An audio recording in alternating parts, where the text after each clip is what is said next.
நம்ம உலகத்துல மக்கள் தொகை வளரும்போது பூமியோட எடை கூடுமா? மனிதர்கள், மரங்கள், விலங்குகள்னு பூமியில உயிர்கள் அதிகமானா என்ன ஆகும்? நட்சத்திரங்கள் பிறந்து வாழ்ந்து அழியும்னு நமக்கு தெரியும். அப்படி ஒரு நட்சத்திரம் இறக்கும்போது அது உள்ளிருந்து வெளிப்புறமா மரணிக்குமா? அதாவது ஒரு ஸ்டாரோட முடிவு எந்த இடத்துல இருந்து முதல்ல ஆரம்பிக்கும்? பிளாக் ஹோலுக்கு அதீத ஈர்ப்பு விசை இருக்கு.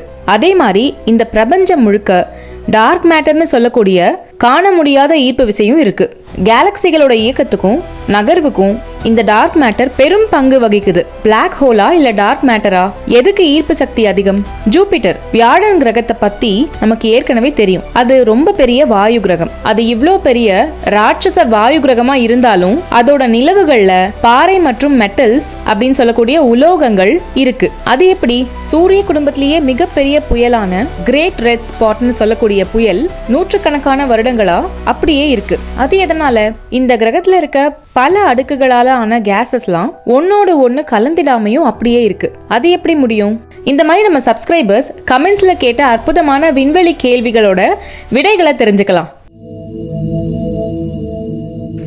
என்ன மாதிரியே ஸ்பேஸ்னா உங்களுக்கு ரொம்ப பிடிக்குமா? அப்ப கண்டிப்பா இந்த சேனலை சப்ஸ்கிரைப் பண்ணுங்க. வணக்கம் and welcome to space time. இது ஒரு நீண்ட விண்வெளி பயணம். விடைகளை தேடி ஒரு வீடியோலையும் கமெண்ட் செக்ஷன்ல இருக்க உங்க கேள்விகளை படிக்கும்போது நீங்க இந்த பிரபஞ்சத்தை பத்தி எவ்வளோ ஆழமா சிந்திக்கிறீங்கன்னு தெரியுது. ஒவ்வொரு கேள்வியும் அற்புதமா இருக்கு. இந்த மாதிரி கேள்விகளுக்கு கமெண்ட்ஸ்ல மட்டும் பதில் சொன்னா பத்தாது. கண்டிப்பா அதை வீடியோலையும் புரியும்படியா காணொலியோட சொல்லும்போது இன்னும் நிறைய பேருக்கு புரியும். முதல் கேள்வி, நம்ம பூமியில மனிதர்களோட பாப்புலேஷன் அதிகமாயிட்டே தான் இருக்கு. அந்த மாதிரி மனுஷங்களோட எண்ணிக்கை அதிகரிச்சா பூமியோட எடையும் கூடுமா? அதுக்கு பதில் இல்லை. நம்ம பார்க்கக்கூடிய உயிரோட இருக்க பொருட்கள்லாம் பருப்பொருட்களால் ஆனது. பூமியில் ஏற்கனவே இருக்கக்கூடிய பருப்பொருட்களால் உண்டாகிற உயிரினங்கள் தான் இவையெல்லாம். மரங்கள் காற்றில் இருக்க கார்பனை உபயோகிக்குது. மண்ணில் இருக்க தண்ணீரையும் மண்ணுக்கு அடியில் இருக்க மினரல்ஸையும் இந்த மரங்கள் எடுத்துக்குது. இதனால் பூமிக்கு புதுசாக மெட்டீரியல் எதுவும் கிடைச்சிடல. ஏற்கனவே இங்கே இருக்கிறதையே மறுசீரமைக்குது. மனிதர்களும் தாவரங்களையும் விலங்குகளையும் சாப்பிட்றோம். இது எல்லாமே பூமியோட சொந்த வளங்கள்ல இருந்து வர்றது தான். நம்ம புதிய பொருட்களை இங்கே உருவாக்கலை. பூமியில் இருக்கும் அணுக்களையே தான் நம்ம மறுசீரமைக்கிறோம். The law of conservation of mass என்ன சொல்லுதுன்னா, matter cannot be created or destroyed, only transformed. பொருளை உருவாக்கவோ அழிக்கவோ முடியாது, மாற்ற மட்டுமே முடியும். அதிகமான மக்கள் அப்படின்னா அதிகமான நிறைன்னு அர்த்தம் இல்லை. பூமியில் இருக்க அணுக்களை புதிய வடிவங்களில் மீண்டும் பயன்படுத்துறது தான் இந்த எல்லா செயல்களுமே. உண்மையாகவே பூமியோட நிறை எப்போ மாறும், ஆனால் ரொம்ப சிறிய விதத்தில் தான். ஒவ்வொரு ஆண்டும் சுமார் 40,000 டன் தூசி, துகள்கள் மற்றும் மீட்டியோரைட்ஸ்ன்னு சொல்லக்கூடிய நுண் விண்கற்கள் இதெல்லாம் விண்வெளியிலிருந்து பூமி மேலே விழுது. ஆனால் இது கேட்குறப்ப மிகப்பெரியதாக தெரியலாம். பூமியோட நிறைய ஒப்பிட்டு பார்க்கும்போது இது நடைமுறையில் ஒன்றுமே இல்லை. இதனால பூமியோட நிறைக்கு பெருசா எதுவும் மாற்றம் ஏற்படாது. ராக்கெட்ஸை விண்வெளியில லான்ச் பண்ணும்போது சில எரிபொருட்கள் மற்றும் துகள்கள் பூமியை விட்டு நிரந்தரமா வெளியில போகும். சில விண்கலன்கள் சூரிய மண்டலத்தையே தாண்டி வாயேஜர் மாதிரி வெளியில போற நிகழ்வுகளும் இருக்கு. இப்படி பூமி மேல சின்ன சின்ன பொருட்கள் வந்து விழறதும் இங்கிருந்து சின்ன அளவில் பொருட்களை நம்ம வெளியில அனுப்புறதுமா கிட்டத்தட்ட பூமியோட நிறையில எந்த மாற்றமுமே வர்றதில்லைன்னு தான் சொல்லலாம். அதனால பூமியில இருக்க பொருட்கள்லாம் ரீசைக்கிளிங் செய்யப்படுது. அடுத்தது, ஒரு நட்சத்திரம் எப்படி இறக்குது? அது முதல்ல வெளியில இருந்து மரணிக்குமா, மையத்திலிருந்து மரணிக்குமா? நம்ம சூரியன் உட்பட ஒவ்வொரு ஸ்டாருக்கு நடுவுலையும் ஒரு அணு உலை இருக்குன்னே சொல்லலாம். ஹைட்ரஜன் அணுக்களை ஒன்றிணைத்து ஹீலியமை உருவாக்குது. இதனால மகத்தான ஆற்றல் வெளியிடப்படும். இந்த இணைவு தான் நட்சத்திரத்தை பிரகாசமாகவும் நிலையாகவும் வச்சிருக்கு. அந்த நட்சத்திரத்தோட நிறைய பொறுத்து அது பல கோடி வருடங்கள்ல மரணிக்கும். அதாவது அது கிட்ட இருக்கிற எரிபொருள் எல்லாமே மொத்தமா தீர்ந்து போன உடனே அதோட ஈர்ப்பு விசையை தாங்க முடியாம சரிய ஆரம்பிக்கும். ஒரு நட்சத்திரம் மேற்பரப்பிலிருந்து இறக்காது. அது முதல்ல மையத்துல தான் அந்த சக்தியை இழக்கும். நம்ம சூரியனை போல இருக்க சிறிய நட்சத்திரங்கள் சிவப்பு ராட்சசர்களா பெருகும். அதாவது ரெட் ஜெயன்ட்ஸ்னு சொல்றோம். இதோட வெளிப்புற அடுக்குகள் பெருசாகி இறுதியில ஒரு அழகான நெபியூலாவா மாறிடும். பெரிய நட்சத்திரங்கள் ரொம்ப டிராமாட்டிக்கா மரணிக்கும். அதோட மையப்பகுதி ரொம்ப வைலண்ட்டாக கொலாப்ஸ் ஆகி வெளிப்புற அடுக்குகள் ஒரு சூப்பர் நோவாவாக வெடிக்கும். அதனால் இதுக்கான பதில் நட்சத்திரங்கள் மையத்திலிருந்து தான் மரணிக்கும். அடுத்த கேள்வி, பிளாக் ஹோலா டார்க் மேட்டரா? எதுக்கு ஈர்ப்பு சக்தி அதிகமாக இருக்கு? பிளாக் ஹோல்ஸ் தான். ஒரு மிகப்பெரிய கருந்துளை டார்க் மேட்டரை விட மிகவும் வலுவான ஈர்ப்பு விசையை கொண்டிருக்கு. டார்க் மேட்டரோட மொத்த நிறையும் விண்வெளியில பெரிய பகுதிகளில் படர்ந்து இருக்கு. ஆனா ஒரு கருந்துளை ஒரு மிகப்பெரிய அளவிலான நிறைய ஒரு சிறிய புள்ளியில சுருக்கி வச்சிருக்கு. அதனால கம்பேர் பண்ணா பிளாக் ஹோலுக்கு தான் ஈர்ப்பு சக்தி அதிகம். அடுத்த கேள்வி, ஜூபிட்டர். வியாழன் ஒரு வாயு கிரகம்.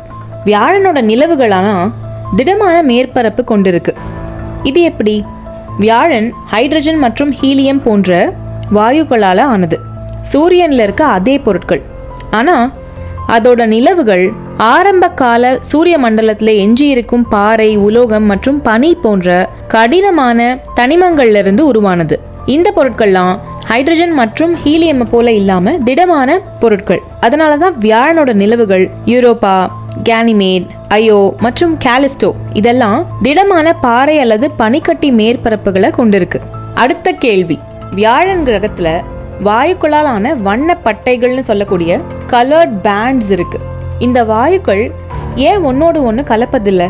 வியாழனோட இந்த கலர்ட் பேண்ட்ஸ் எல்லாம் வளிமண்டலத்துல நிலையான ஜெட் ஸ்ட்ரீம்ஸ் மூலம் உருவாக்கப்பட்டிருக்கு. இந்த ஜெட் ஸ்ட்ரீம்ஸ் எல்லாம் எதிரெதிர் திசையில மிக அதிக வேகத்துல பாயுது. இந்த காற்று நீண்ட தொடர்ச்சியான பாதைகள்ல பாயறதுனால அதெல்லாம் வெவ்வேறு அடுக்கு வாயுக்களா பிரித்து வைக்கப்பட்டிருக்கு. இந்த ஜெட் ஸ்ட்ரீம்ஸ்ல இருக்க வேதியியல் வேறுபாடுகளால மற்றும் வெப்பநிலை வேறுபாடுகள், டெம்பரேச்சர் டிஃபரன்சஸ் அண்ட் கெமிக்கல் டிஃபரன்சஸால இந்த மாதிரி கலர் பேட்டர்ன்ஸை நம்மளால பார்க்க முடியுது. வியாழன்ல இருக்க கிரேட் ரெட் ஸ்பாட் அப்படின்னு சொல்லக்கூடிய நம்ம சூரிய குடும்பத்திலேயே இருக்க மிகப்பெரிய புயல் பல நூற்றுக்கணக்கான ஆண்டுகளா இதே மாதிரி எப்படி இவ்வளவு வருஷங்களா இருக்கு? பூமியில இருக்க புயல்கள் நிலத்தை தாக்கும் போது பலவீனம் அடையும். வியாழன் கிரகத்துல நிலம்னு நிலவே இல்லை. இது முழுக்க வாயுவால மட்டுமே ஆன ஒரு கோள். எனவே அதுல இருக்க இந்த மிகப்பெரிய புயலை மெதுவாக்க இங்க எந்த ஒரு அமைப்பும் இல்லை. இது 2 சக்தி வாய்ந்த ஜெட் ஸ்ட்ரீம்ஸ் சொல்லக்கூடிய ஜெட் நீரோட்டங்களுக்கு இடையில அமைந்திருக்கு. இந்த ஜெட் நீரோட்டங்கள்லாம் இந்த புயலை ஒரு பகுதியில சிக்க வச்சிருக்குன்னு சொல்லலாம். அதனால இந்த புயல் அங்கிருந்து விலகி செல்லாமையும் அது தடுக்குது. கிரகத்தோட சக்தி வாய்ந்த சுழற்சி மற்றும் வலுவான காரியாலிஸ் ஃபோர்சஸ் அப்படின்னு சொல்லக்கூடிய சக்திகள் பெரிய புயல்களை நீண்ட காலத்துக்கு நிலையா வச்சிருக்கு. அடுத்த கேள்வி, ஒளியின் வேகத்தோடு ஒப்பிட்டா லேசர் ஒளி ஒரு வினாடிக்கு பயணிக்கும் வேகம் என்ன? ஒளின்னு சொல்லக்கூடிய எலக்ட்ரோ மேக்னெட்டிக் ஸ்பெக்ட்ரம்ல இருக்க எல்லா விதமான ஒளியும் ஒரே வேகத்துல தான் நகரும். அந்த மாதிரி லேசர் லைட்டை எடுத்துக்கிட்டாலும் ஒளியோட அதே வேகத்துல தான் இதுவும் நகரும். ஒரு லேசர் பீம் இல்லை சூரிய ஒளி இது ரெண்டுமே சரியாக ஒரே வேகத்தில் தான் நகரும். ஒளி எங்கேருந்து வந்தாலும் அது ஒளி தான். இதை நீங்கள் ஏன் கேட்டிருப்பீங்கன்னு புரியுது. ஏன்னா லேசர் லைட்டை பார்க்கும்போது அது ரொம்ப சக்தி வாய்ந்தது போல தோணும். இருந்தாலும் அது வேகமாக செல்லக்கூடியதுன்னு அர்த்தம் இல்லை. லேசர் ஒளி அலைகள் ஒழுங்கமைக்கப்பட்டிருக்கிறதுனால சக்தி வாய்ந்ததாக இருக்குது. ஒரு லேசரில் உள்ள அனைத்து அலைகளும் ஒரே திசையில் ஒன்றாக நகரும். சாதாரண ஒளியை எடுத்துக்கிட்டோன்னா அது ஒவ்வொரு திசையிலையும் பரவும். அதுக்கடுத்து லேசரில் ஒரே ஒரு நிற ஒளி மட்டுமே தான் இருக்கும். வெள்ளை ஒளின்னு சொல்லக்கூடிய சாதாரண ஒளியில் பல வண்ணங்கள் கலந்துருக்கும்.